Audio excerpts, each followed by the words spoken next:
What's up, guys? It's your boy, the Wolf. Good to see you guys again. You are all looking sessified. All right, I love yous. Let's talk about, well, first of all, okay, so thank you for checking out the YouTube channel. Don't forget to hit that bell, like, subscribe, and become a subscriber if you haven't. Feel free to share the information. If you see anybody using this stuff inappropriately, make sure that you report them for slander and harassment and whatever else. And also let them know that in using the S word against us, that they're opening themselves up to a tort claim because that is slander and bullying. So let's get going. Oh, wait, back it up.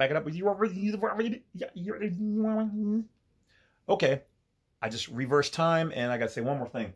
So I was talking with this person. I think they were in Pennsylvania, and which I still haven't figured out the whole Commonwealth thing.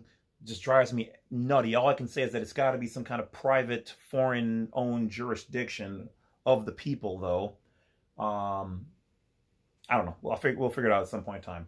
So, but the person who was trying to get their certificate of live birth just emailed me and said that they were told by their vital statistics, could be a moron, could be somebody who knows what they're doing, I don't know.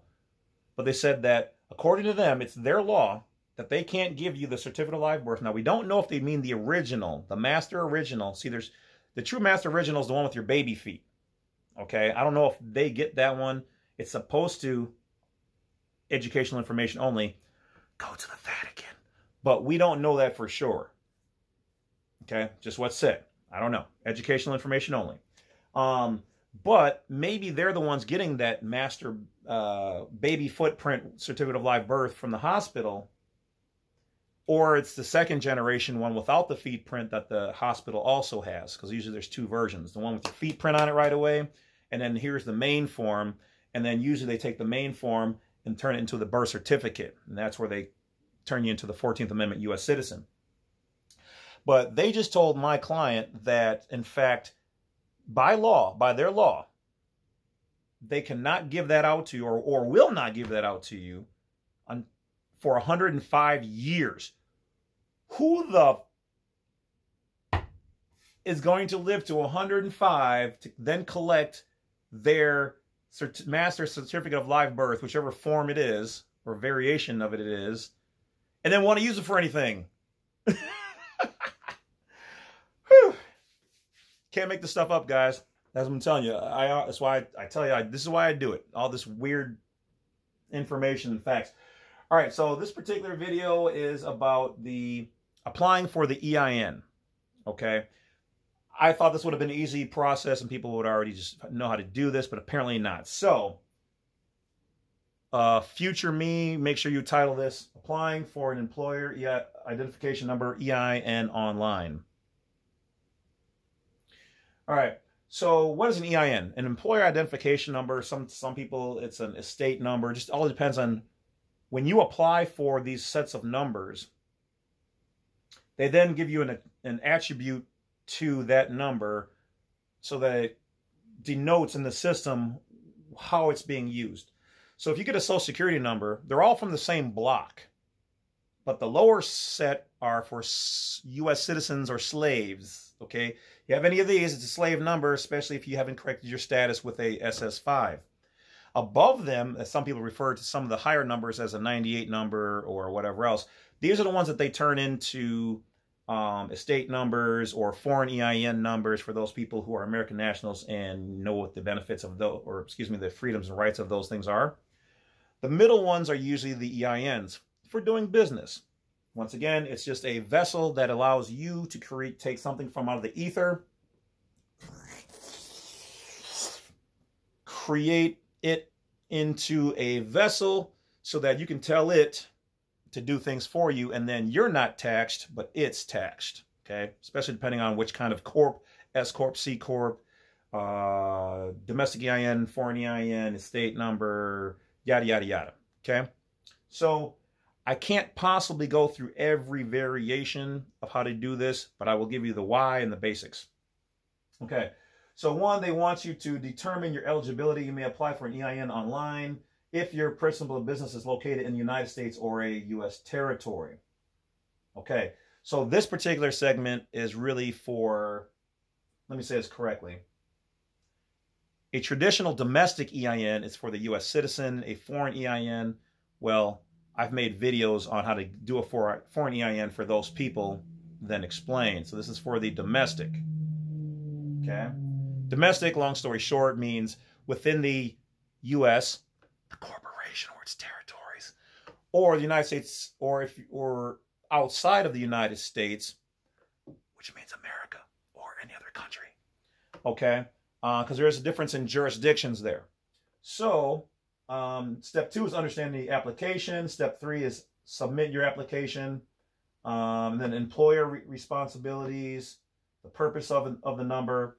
Now, if you believe that your organization is exempt, okay, which here they're only, as far as a domestic EIN is concerned, they're talking about a 501A, which is for your standard church, which is underneath their jurisdiction.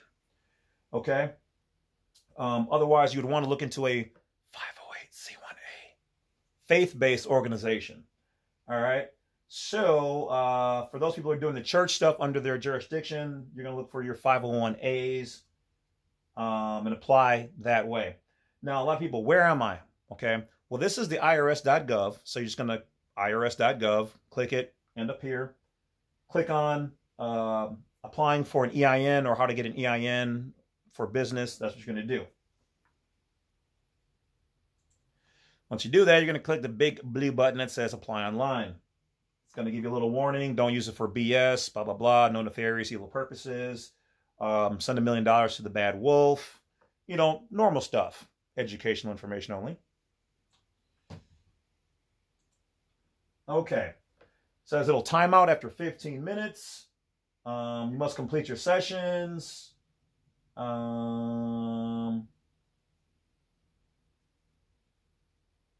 can only get one EIN number per person per 7 days, or one responsible party per day, excuse me.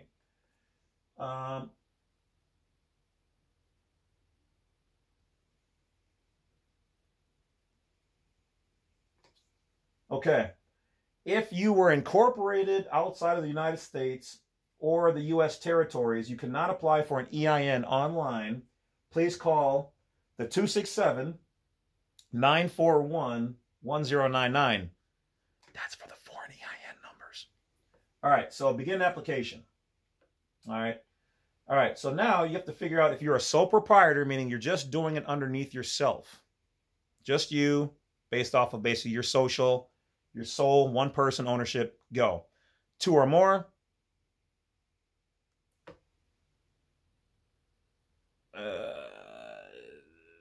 Sorry, I just got a call. 2 or more is a partnership. Corporation can be 2, 3 or more. It can be an REIT, an RIC, whatever. LLC means limited liability corporation, and you're taxed differently. Okay, so you're not taxed as heavy with that, and you've got more protections. I think you get more money back with an S corp, which means a small business. Okay, and the state is if the person, the entity, your all cap straw man who was never really alive in the first place has died. You get an EIN, a state number, which then allows you to actually take control over all of the assets because you think you've bought and stuff as you, but really it was your straw man because everything you got, probably most of it was with a loan or a credit card or something like that with your name in all caps on it. So it's really a part of your estate, which is why you should do a UCC1 to protect all of that and then have a number. Okay. Or it's for a trust. Now, trusts are private, and 99% cannot be broken into because by the Constitution we have the right to have private relations and contracts and agreements. But if you do a formal trust, they can eventually be broken into if they're discovered. And so that's why I teach people how to do a foreign trust. But in general, you're 99% safe. So as long as you're not doing anything nefarious, you don't really need anything else. All right. So for this particular purpose, oh, wait, hold on. Okay, on the bottom, it says view additional types, including tax exempt and governmental organizations, if none fit above what you're establishing. So we'll just hit corporation for now for this video. Continue. Okay. So like the other ones, all you're going to, now they want to basically bring it down. So are you sure it's a corporation? Do you have articles of incorporation? Is it an S Corp? Is it a personal service corp? And they're going to give you all of the areas. You just need to read and see which ones fits you.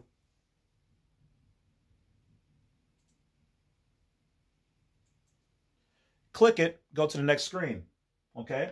Are you sure this is a corporation? This is the definition. If not, this is what it is. You're like, no, yeah, that's what it is. So I want to continue. If not, choose the other option. Are you starting a new business? Did you hire employees? Is this for banking purposes? Have you changed an organizational type for those people who want to change their statuses, business status? Or have you purchased an active business? Okay, so we'll just say we started a new one. We're going to click continue. That's why I said I can't make 800 bajillion videos on all of it. You're going to have to go through and read. But this is the basic setup. Once you're here, it's going to say, okay, so you're saying that you're the CEO of this. Put in your social, put in your name.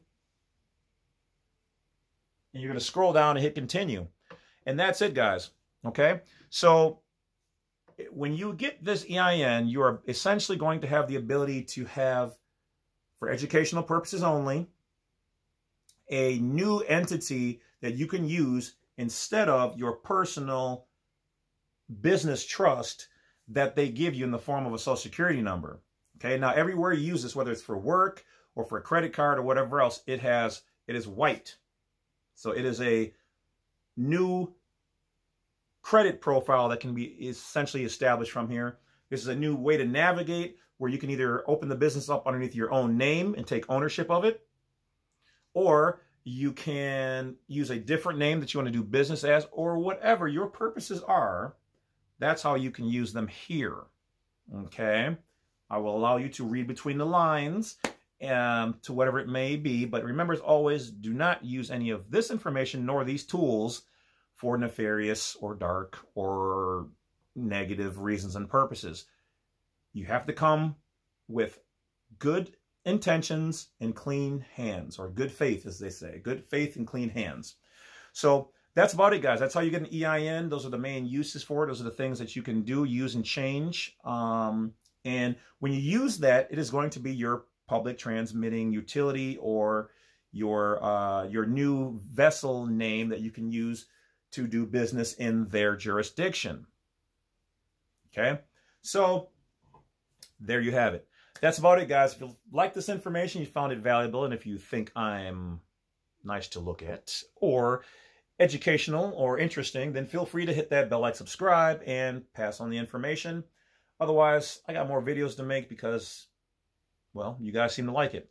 And I've been doing this stuff since I was 9 or 10 years old, and I just can't believe most people don't know this. So use it wisely. Do not abuse it. And, well, navigate carefully in those maritime waters. Talk to you guys later. Wolf's out.